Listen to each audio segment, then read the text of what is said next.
Hi everyone.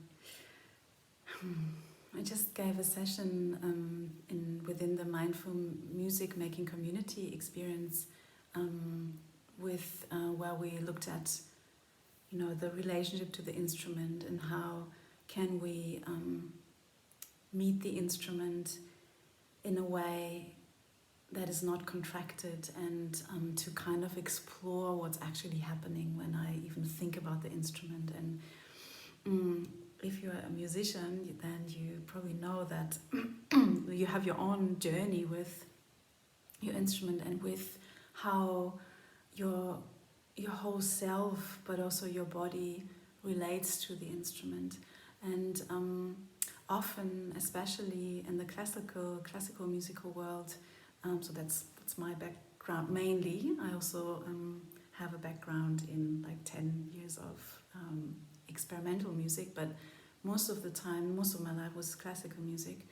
And I know within my body, and it took me a long time to start to undo these patterns, just by thinking about singing or taking the violin or sitting with the piano, that like a whole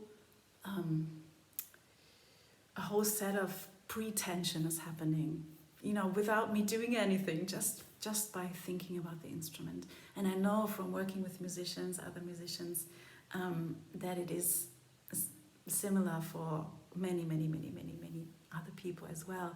And sometimes we're not even aware of it.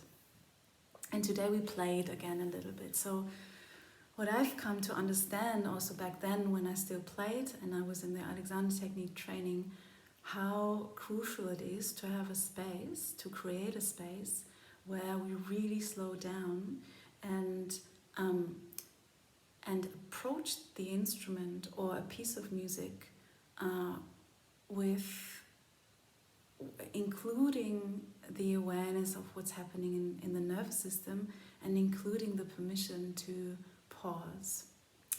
And so that's one thing, to really rewire the nervous system, that I can approach my instrument not like this, but that I even can approach it in a way that honors the wholeness of myself, like all of me, and the wholeness and the whole balancing of the body. Even if I play the piano and think, well, it's all about my hands and so on, it's about the whole body, it's about the feet as well, and the knees and the shins, and it's all part of the aliveness, and it's all influencing how the use of my arms and the breathing.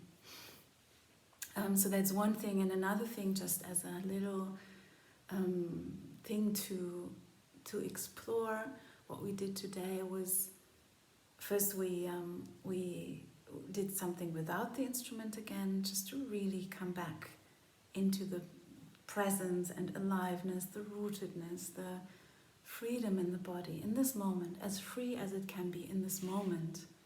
It's not about I have to be like completely free and then I can play, but what's possible in this moment. And from there, the second exploration was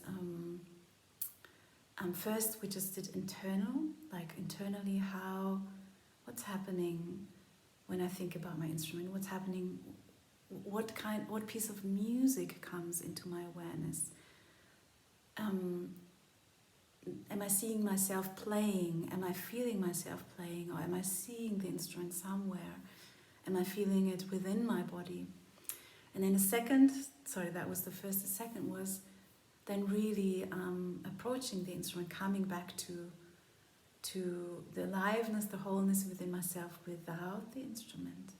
And then what in that relationship that I have with this instrument and in this present moment, what wants to be played? What in this duo that I am with my instrument, this couple or whatever relationship you feel you have, what wants to emerge in this moment? And this is something I just realized again, how seldom I can say it for myself, but I hear it from many classical musicians, we actually take the times where we tune into, hey, what wants to be played? Is it a piece? Is it an improvisation? What wants to be played? Because of course there are like, not deadlines, but these are kind of deadlines. Like there are, okay, I have to be ready for this concert. I have to be ready for my teacher or whatever it is. And there's this, so I have to just practice this, which I have to practice, and which I think I have to practice, and that kind of only adds to the tension. Yeah. Okay. There's much more to say. I would like to share much more, but this is it for now. And so I'm giving a whole workshop, like 2 days, on that topic, where we also look into, you know, the unique sound that comes when there's not this disturbance of I have to, but where there's the space to really feel, this is who I am, and this is what wants to emerge, and to dare, even in front of yourself, to dare to allow that to happen. Okay, maybe see you there. It's in Berlin, Mitte, it's in English, and